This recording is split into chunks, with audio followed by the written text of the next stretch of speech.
Hello. What day is it? Thursday, because I'm doing mail chat and I remembered.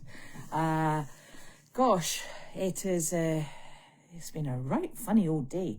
It started off with really pretty heavy rain overnight, and then this morning it's been really quite warm. My car said it was 63, and I believe it, because I'm out in a t-shirt.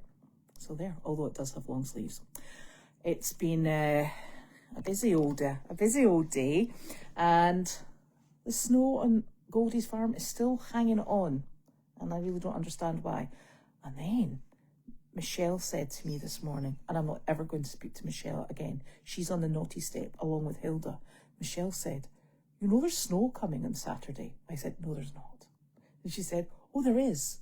It's flurries, and it could be an inch or so." I was like, how rude. Anyway, so that's super fun because Alfredo is coming to do the feet on Goldie's farm barn on Saturday. So let's hope he gets here in the snow, because that will not be much fun at all. I am just here with my little buddy.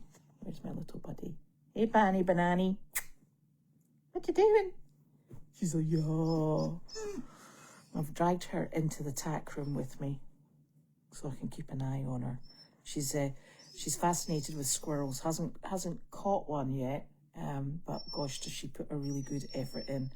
And the squirrels are really rude because they go up the tree and then they chatter, and they bounce about up there in a very irate fashion.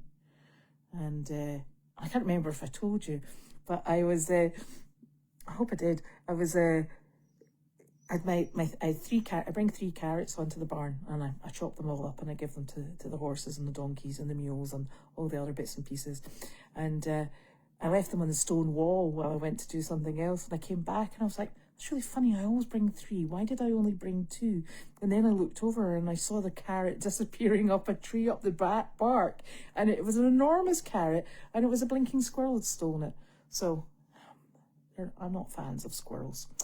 Anyway, we are on here just doing evening chores and getting things sorted. I have a home for Charlie. He is going to a home up in Maine, and he will be part of a therapy home, and he'll be doing something very similar to what he does with us. The home has sheep, and it has 2 other donkeys, one of whom is pregnant. So that is very exciting. And I think this will be an absolutely phenomenal home for him, and just the sort of environment that he's going to really thoroughly enjoy. I should probably tell you about last night. So yesterday evening, as Judy was on our way home, she sent me a wee text to say that, this is my buddy here. Hey, Doris. To say that she didn't think Sizzle was very well. And if I wanted to have a wee lookie. So I went in to have a wee look at Sizzle, and she really just looked very off colour. And I took a temperature on her, and it was 103.9, which is a touch high. And when you get to temperatures like that, I'm quite sure that everybody knows that what you're sitting worried about is that you've got an infection, you've got or pain somewhere, or there's something else not particularly fantastic going on. So it's I see you. Corey's making faces at me at the door.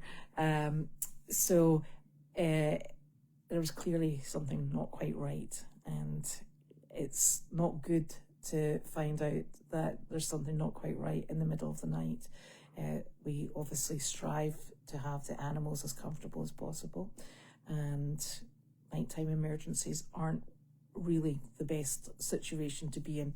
So we found a vet down in Peabody, which is not too far away, and they closed at 8. So we got down there about 7:15 and took her in. Her gum colour was normal, and she loaded in the car by herself, and she got out at the vet by herself. So, but she just wasn't right. She was standing with her head in the corner in the room. She was very out of sorts. And when they checked her temperature, she was at 103.2. So it'd gone down slightly, but not really to what we were looking for, which would have been a top temperature of around about 102.5. So we decided that given her symptoms, that the first thing that we really wanted to rule out was bloat or a torsion where the stomach actually twists, and that's a very common thing with Danes, and it's normally lethal and an extremely painful way to go. So they were going to, I spoke with Carleen and I spoke with Janine, and we were going to go with that as the first course of action. When they took her back to x-ray her, this was after 8 o'clock, these people, the vet was absolutely phenomenal. They were going to stay open for us. It takes an hour for the images to be processed and read, and they were like, well, we'll be here for as long as it takes, and they don't get paid overtime. So I thought that was really above and beyond. So they were absolutely super. They took her back to go and get her x-rayed, and they said that when they put her on the x-ray table, she became very distressed, and her gum colour faded very quickly to a very, very light pink, which tends to mean that there's maybe an oxygen problem going on. It really, they said that they thought that the best course of action was to take her across the road where there's a 24-hour vet, and that they would be in a better position should she have any trouble, and also to administer pain relief should we need it. So they transferred her over to there, all her records over to there. We popped her in, and the first thing we did was obviously the x-ray on her stomach. It came back negative. Her small intestine, it was looking pretty displaced, and there was a lot of air in it, so they were worried whether or not she'd eaten something, but obviously you never know what they eat, but I think what really set the ball in motion was the fact that her heart rate, which should for a Great Dane be around about 80, was 189.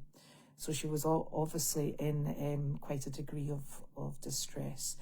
And after discussion with Janine and Carleen, it was decided that what we would do is have a little look at the heart and scan the heart. So when the ultrasound was brought out and the wand applied, it was most peculiar because you could see the heart faintly beating, but there was vertical lines, very sort of like white vertical lines, almost like a curtain hanging down over the heart, and that is fluid. And he said, I think what we're really looking at here is probably a degree of, it looks like there's, a cardiac issue. And, that's big dogs.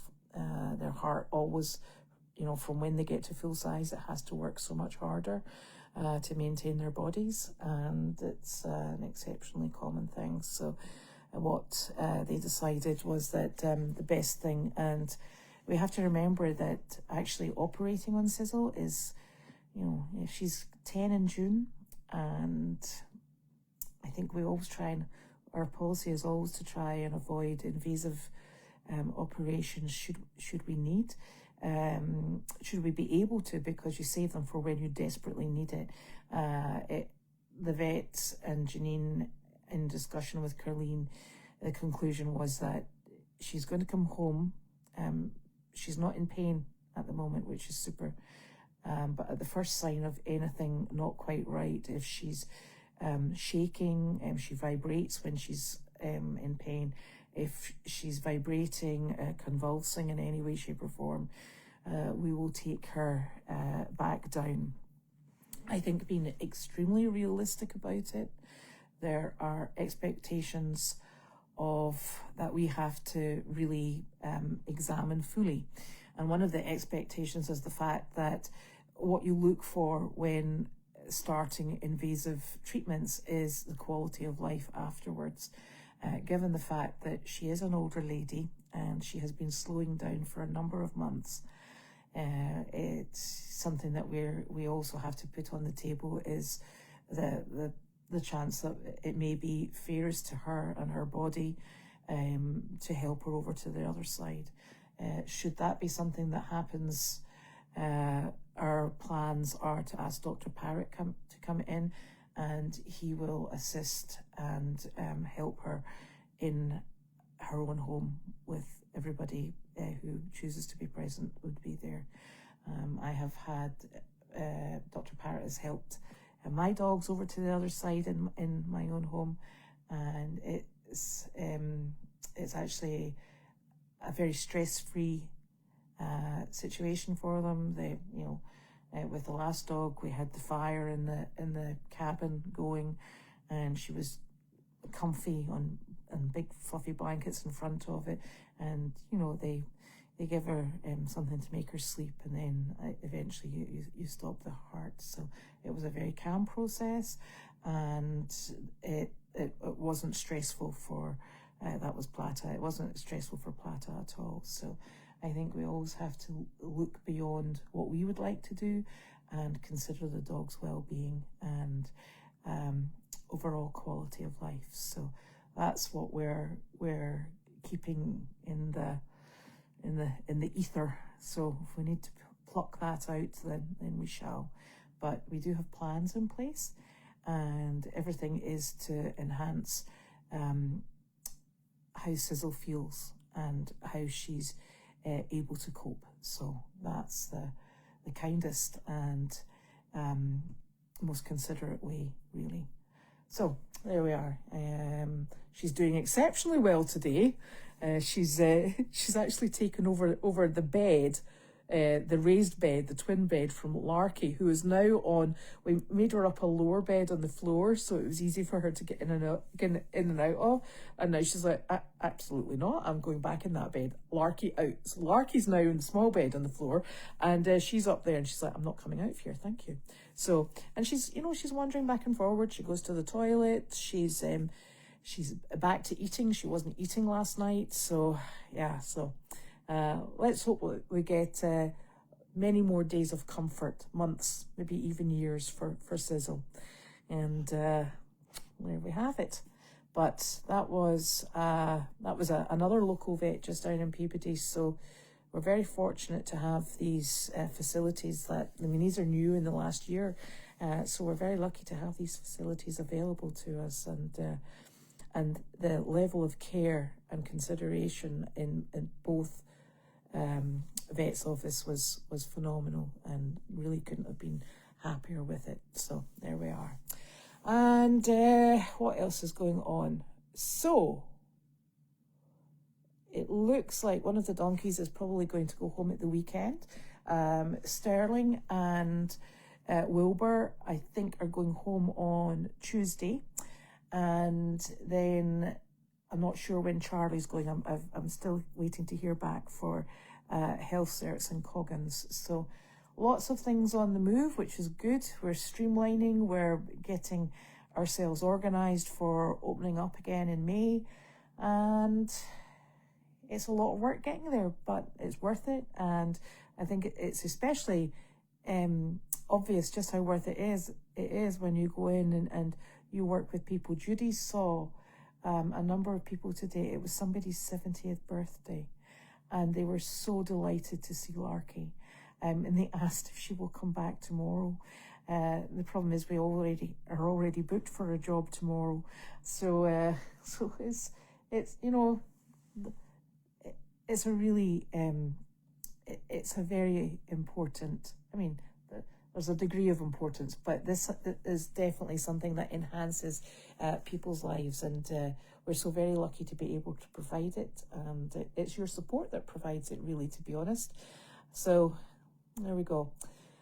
Obviously, as well, another thing that we have to start really focusing on is, given the fact that Sizzle is now 100% retired, and there will be no squeezing her in the car. So that's it. We really need to focus on Mandy and our little Miss Willow, because they've both got big paws to fill. So that's just something else to do. You know how it goes in this place. There's always something to do. So I'm hoping I'll be able to get the questions, if there are any. It is definitely Thursday. Go me. Got the right day even. There's going to be a day when Janine and I do mail chat on the same day. Oh, and we've got hay coming in next Tuesday.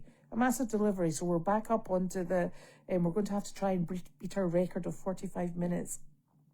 So thank you so very much, because that's also where the hay bale money goes to. So that is much appreciated as well. See, look. I've bored Annie into submission. She's gone for snoozy pants. Bored senseless.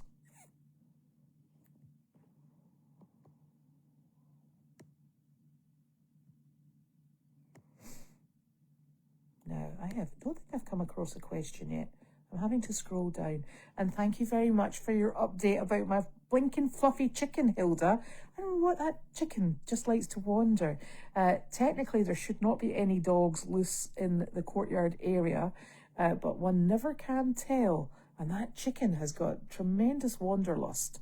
So I think Nick is going down to do the barn while I finish off here and do a few other things.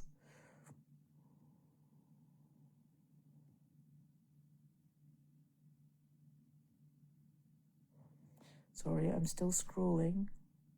I could sing you a song, but that would be really painful for you. And it would probably waken Annie up as well. She would not be impressed. And you know, it was really lovely when I came on to Meredith this afternoon. Little Sterling saw me and he whinnied. He is such an interactive little monkey. He is so sweet. He's just fantastic.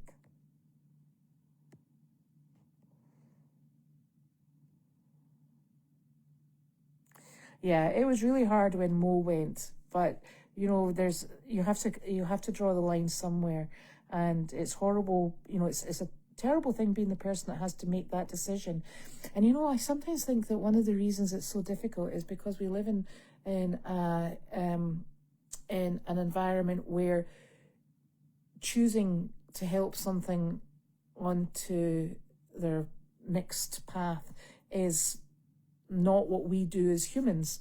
I mean, obviously, you know, in Canada, I know has a pulse, you know, a euthanasia list for humans, and some places in Europe do as well. But it's not, doesn't feel very natural, and then you start second guessing. But maybe they would rally, and maybe this would happen, and maybe that would happen. And I think sometimes you just have to have a very clear head and a very clear idea of what are ideal living circumstances and what you can realistically provide, and then have your decision formed around about those actual basic needs. So it's a terrible position to be in. It's not very pleasant, but it's you do your very best, and you really do, you know, just make sure everybody's comfortable and happy.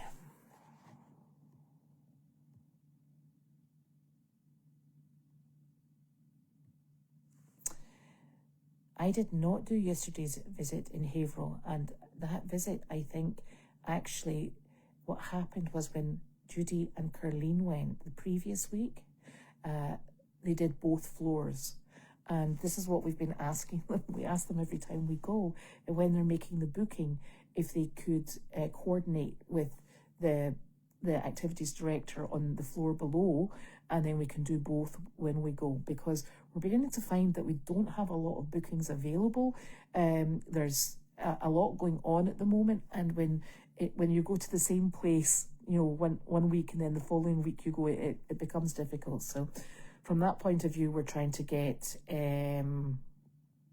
we're trying to get it sorted out, and so that's why yesterday wasn't on. You found a half-ass yuppie puppy on Amazon. She will adore that. Now you've started trouble. Good grief.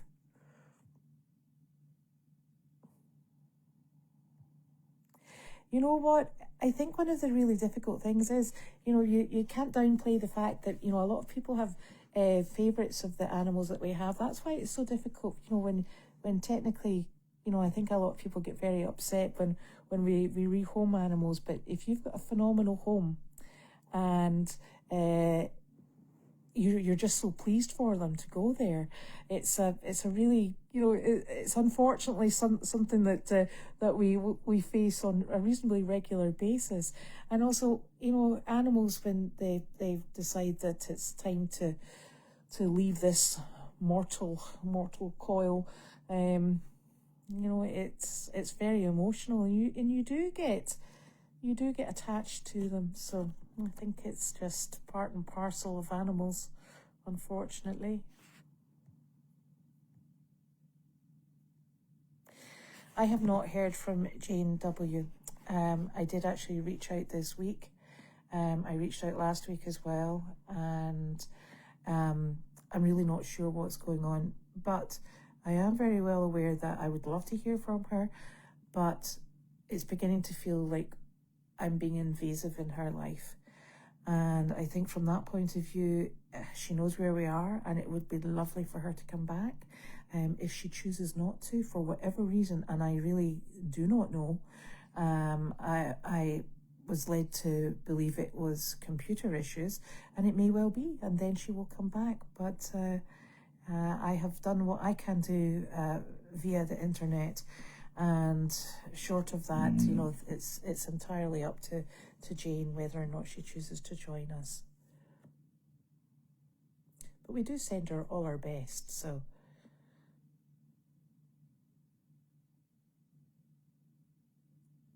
Yes, Pam and Annie will be waiting at the bridge for Miss Sizzle when it's time. And we might get a few more years out of her. She was looking pretty feisty today. I know these chickens really are out every day now, Hilda. Like their own one-man band of chicken naughtiness. I could give you a tour of the loft. I can't do it just now, obviously. Although I think there was talk about it needs cleaned up, because apparently there's been a lot of work done that's covered in dust and bits and pieces. So let me just double check with that as well.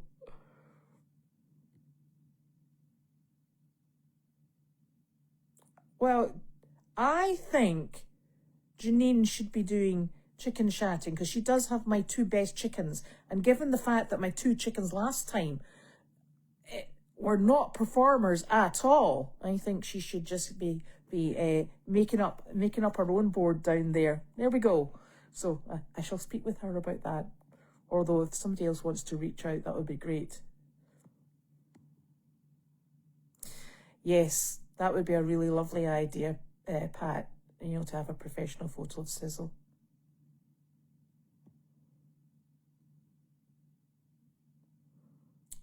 No, I did not do the job yesterday. There we go. I think I've answered some of those. Oh my gosh, a 2027 calendar. Here, I hope we are as well. Oh. What was Sizzle's litter called? I'm not sure if there's any other animals still out there. It's a black chicken back out. Honestly, it's like the wacky chicken races down there at the moment. I think it wasn't cancelled, it was amalgamated into the previous. So what they had done was they had booked 2 appointments, but it turned out that we did both appointments last week, and they forgot to cancel the one that was this week. So that's how that came to be, Linda.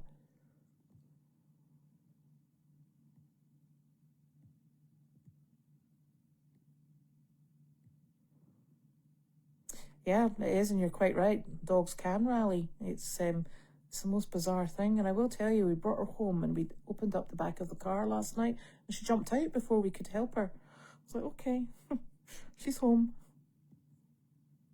And she's clearly jumping on the bed today, so just very bizarre. Yeah, I can't remember well, I wasn't there, so no idea what Sizzle's litter was called. Okay, so that's Thursday. Oh, Phoenix. Oh, so she was called Phoenix. And then Carleen changed it to Sizzle. Oh, the orcas. That's interesting. I'm sure somebody, Noel and Walter were the parents. Wow.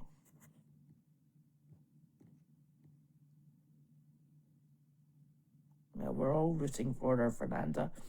And let's hope she does get a few more years. Jiminy was the Sizzlers. Jiminy was one of her boys. That's right. And Jiminy, wasn't he a year older than Larky? Was that correct? Or younger? Oh my gosh. It was Mr. Richard who was visiting and suggested changing her name to Sizzle. Oh. Goodness. The Game of Thrones litter. Was it? Was the Game of Thrones on then? Did she have one of the Disney litters? You know, I don't know why I'm reading these questions and trying to find an answer, because I really don't know. There are experts online here, and it's definitely not me. Well, Jiminy was older. Right. Okay. Ah, Mr. Richard from California. He was a donor. I see. Okay. Right. That is Thursday. It is going to be over in a few hours' time, and it has been a busy Thursday. Carleen and Justin will be back tomorrow, which is lovely, as long as the Geek Squad haven't done anything untoward with Carleen's issues in her home. And thank you so very much for joining me, and I will speak with you next week. Have a lovely evening. Night night.